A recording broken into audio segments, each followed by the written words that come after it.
Kumar RJD नेता तेजस्वी यादव ने कहा है कि लोग इस बार केंद्र की तानाशाही सरकार को हटाना चाह रहे हैं। उन्होंने दावा किया कि तीसरे चरण के मतदान तक महागठबंधन बेहद अच्छी स्थिति में है। तेजस्वी यादव ने कहा कि पूरे आत्मविश्वास के साथ हम लोग ये कह सकते हैं कि 4 जून के बाद प्रधानमंत्री को अपने पद से जाना है। तेजस्वी यादव ने कहा कि प्रधानमंत्री दिन भर लालू जी और हमारे बारे में बोलते रहते हैं।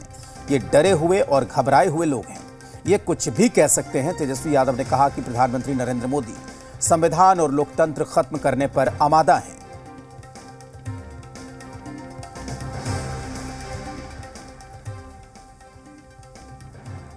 और इस बार जो है बिहार की जनता यानी पूरे देश की जनता जो है इस बार तानाशाही सरकार को हटाना चाह रही है। और जो कल का जो चुनाव हुआ, जो कल की तीसरा चरण का, उसमें हम लोग जो है बहुत ही अच्छे पोजीशन पे हैं। जो लोग चुनाव से पहले कुछ समझते थे, अब सब लोग जो है धीरे धीरे उंगली चबाने का काम कर रहे हैं। तो हम लोग पूरी तरीके से एकदम कॉन्फिडेंट है कि 4 जून को इंडिया की सरकार बनने जा रही है। अरे वो कब नहीं लालू जी पे बोलते हैं, दिन भर तो हम ही लोग को बोलते रहते हैं। हाँ, आप देखिए ना, लगातार हमको भी दूसरे राज्य में जा कर के गाली दे रहे हैं क्योंकि घबराए हुए हैं, डरे हुए हैं।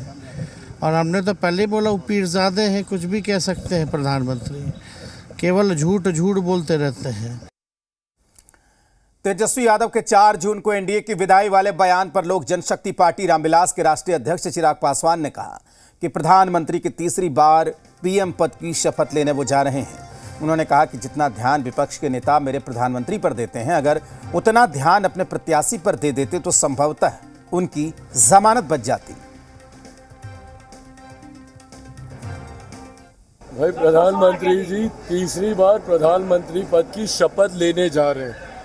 अगर इसको वो जाना कह रहे हैं तो बिल्कुल ये बात तय है कि वो जाएंगे और तीसरी बार प्रधानमंत्री पद की शपथ लेंगे। जितना ध्यान ये विपक्ष के नेता मेरे प्रधानमंत्री पर देते हैं, इतना ध्यान अगर अपने प्रत्याशियों पे दे दे तो संभवतः उनकी जमानत बच जाएगी। जितना समय ये लोग व्यर्थ की बातों को मुद्दा बनाने में ये लोग लगाते हैं, बिहारियों की चिंता कर लेंगे, उनसे जुड़े विषय अगर ये लोग उठा लेंगे तो संभवतः इनके प्रत्याशियों का प्रदर्शन थोड़ा बेहतर हो जाएगा।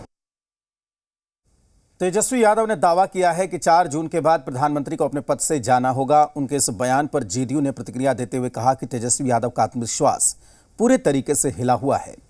लालू यादव का भी हिला हुआ है, तभी तो लालू जी की तरफ से आरक्षण के मुद्दे पर ऐसे बयान दिए जा रहे हैं। वहीं हिंदुस्तानी अवाम मोर्चा ने कहा कि तेजस्वी यादव क्रिकेटर बनने चले थे, बन तो नहीं पाए, राजनीति में आए, उसमें भी सफल नहीं हो पाए, उनका संतुलन बिगड़ गया। जबकि कांग्रेस ने कहा कि राजनीति में भविष्यवाणी संभव नहीं है, लेकिन एनडीए के लोग दबाव में हैं। तेजस्वी यादव जी का आत्मविश्वास पूरी तरीके से हिला हुआ है। लालू जी का आत्मविश्वास भी हिला हुआ है, तभी तो लालू जी की तरफ से आरक्षण के मुद्दे पर ऐसे बयान दिए जा रहे हैं। पिछली बार बिहार की जनता ने एक भी सीट राष्ट्रीय जनता दल के खाते में नहीं दी थी। इस बार भी महागठबंधन को 0 पर आउट होना है। बिहार में 40 की 40 सीटें एनडीए की झोली में जाएंगी। देखिए ना, तेजस्वी प्रसाद यादव क्या कहेंगे। तेजस्वी प्रसाद चले तो क्रिकेटर बन नहीं पाए, फिर राजनीति में आए, उसमें भी सफल नहीं हो पा रहे हैं, अब वो एस्ट्रोलॉजर बन रहे हैं। तो सवाल है कि खिसकती जमीन और रीढ़ की हड्डी भी उनकी जो खिसक गई है, उससे थोड़ा सा दिमागी संतुलन भी बिगड़ गया है। जनता पूरी तरह से नरेंद्र भाई मोदी जी के साथ है और ये दिख रहा है। एक सीट जितना मुहाल है। सबसे बड़ा प्रश्न है कि इन लोगों के अंदर जो खलबली है, उसका कारण है कि इनकी दुकान बंद हो गई है।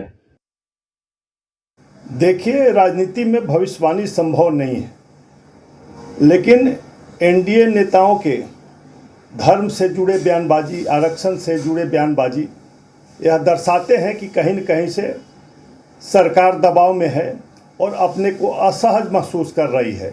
साथ ही साथ वोटों का गिरता प्रतिशत भी सरकार के खिलाफ